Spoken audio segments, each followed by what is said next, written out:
Hello, and welcome to History Talk, the talk show where we talk about history.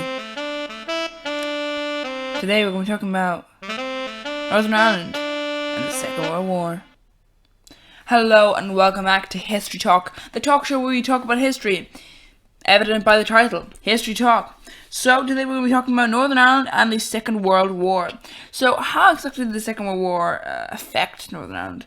Well, you see, while Ireland was neutral during the Second World War, Northern Ireland was not, because Northern Ireland was still part of UK. As such, it didn't have a say in the matter. It wasn't its own country, it was its own country, but it didn't have a say when it came to war. So it was forced to just go along with Britain and head into war. Now, what this meant was, while at first there was no real effect to Northern Ireland, after Craig died, his successor, John Andrews, he faced a very uphill battle because two major air raids were carried out on Belfast by the Nazis. This resulted in the death of 1,100 people and the damage to over 56,000 homes. He proved ill-equipped to handle the difficulties of wartime government, and finally, in 1943, he was replaced by Basil Brooke. The impact the Second World War had on Northern Ireland was that Britain began to look at them in a better light, because beforehand they were just a country that had belonged to them and were oftentimes actually just troublesome, and something that the British had to sort of keep in a way because they knew that violence would continue had they given them away. However, now they begin to see a benefit to them. They begin to see more clearly a strategic importance of Northern Ireland. Northern Ireland had access to the Atlantic. They could use Derry as a main port for fueling the destroyers, and they could protect convoys for ships traveling between America and Britain, because ships could arrive in Northern Ireland and they could dock, they could do what they liked, and they could be protected because they wouldn't have as much of travel time without proper protection between the two countries. Now, as a result, 300,000 American soldiers were stationed in bases in Northern Ireland during the war, as they would transfer to the front lines. Furthermore, the economy, that was given a pretty major boost. This is due to the fact that while shipbuilding had decreased before because it was cheaper to build ships abroad, now suddenly you couldn't build ships abroad. Now you couldn't bring ships. If you would buy your ships from Poland, Poland is now under the control of the Nazis. You can't buy ships from elsewhere. You can't get supplies from elsewhere. So Britain has to look closer to home. They can't build their own ships because they're being bombed constantly. So they turn to Northern Ireland, which begins to build many, many more ships. This caused a massive boom. There's also a boom in tillage output. The contribution of Northern Ireland to warfare contrasted the policy of neutrality in Ireland, where the Northern Ireland economy grew in this period. The economy of the South experienced stagnation. This is not only just the fact that they had no trading partners because of they had trading partners, but they had no real way of getting supplies because everyone was in short supply, so they could only produce their own things.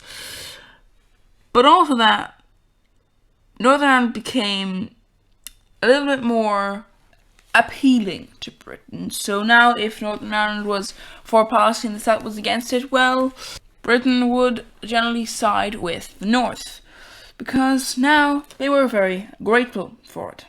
However, this was not enough, because while, yes, there was a massive increase in demand for things to be built in Northern Ireland, this was because you couldn't build things elsewhere. You couldn't build things in Europe, and you couldn't build things in Asia, and you couldn't build things in Africa because you weren't able to access those areas. And if you were able to access those areas, you had a real high chance of anything you built just being destroyed by the Nazis. Now, you'd think that this would benefit Northern Ireland, and it did. But the benefit was not long-lasting. The British didn't go and Northern Ireland say, well, you built very good ships during the war, so we're going to continue having you build our ships, and we're going to continue to use you as a place to get supplies. Instead, they used them during the war, and then, as soon as the war ends, in the 1950s, there begins to be a sharp decline. Once again, because of the fact that now the trading partners are open up once again, and countries are rebuilding themselves, and the countries need to get in the economy. So now, once again, there is a much better deal going on if you go abroad. The problem with this is that all of the jobs that Northern Ireland had that were benefiting them are suddenly all gone now. Because all these jobs that they would have had during the war are all gone. Just suddenly, without a way for them to gain jobs back, without a way to increase, jobs in other areas, they're gone. This leads to a double of the unemployment rates in Northern Ireland compared to England. However, England didn't have the best either.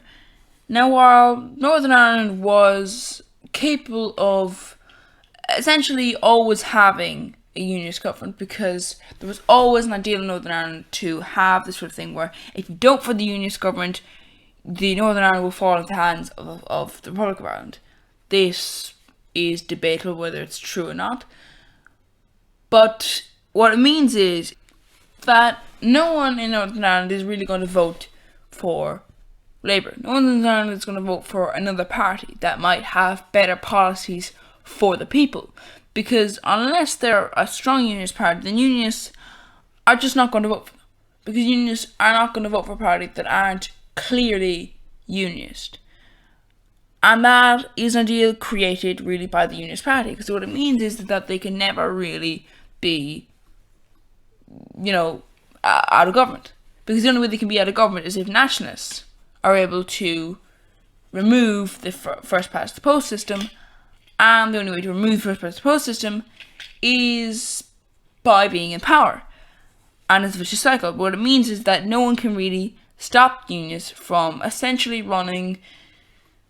It's a mock democracy, really. It isn't really a true democracy because the people cannot really change something without being able to change it. So unions are not necessarily, they're a majority in the country, but they're not a majority in many of the areas of the country. And yet, still, they are still a firm majority, much more than they should be in the government. However, England is different. England have decided that they are not okay with the government just not providing jobs. Employment rates are really low, and for those who cannot get jobs because of the unemployment rates, they're finding it trouble to just exist, just to be able to get food, be able to, raise their children, be able to just flatly to live, and then there's the rise of Labour. And that's what we'll discuss about in our next video. Thank you for listening to this, an episode of History Talk. If you'd like to just click away on another video, that'd be good. After I say this, there should be some videos appearing up on the screen. You can click one of those. If you want to subscribe, they are apparently good. Anyway, so if you want to subscribe, that's also good. So yeah, basically, if you go on other videos, subscribing. Apparently sharing is good, but I'm not sure about sharing. Sharing is weird, because, what if you share it and no one views it, then, that's just a waste of your time. Doesn't take much time to subscribe, but it takes a bit of time to share. Why would you want to share anyway?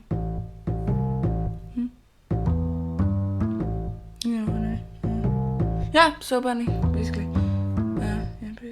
Yeah, goodbye then.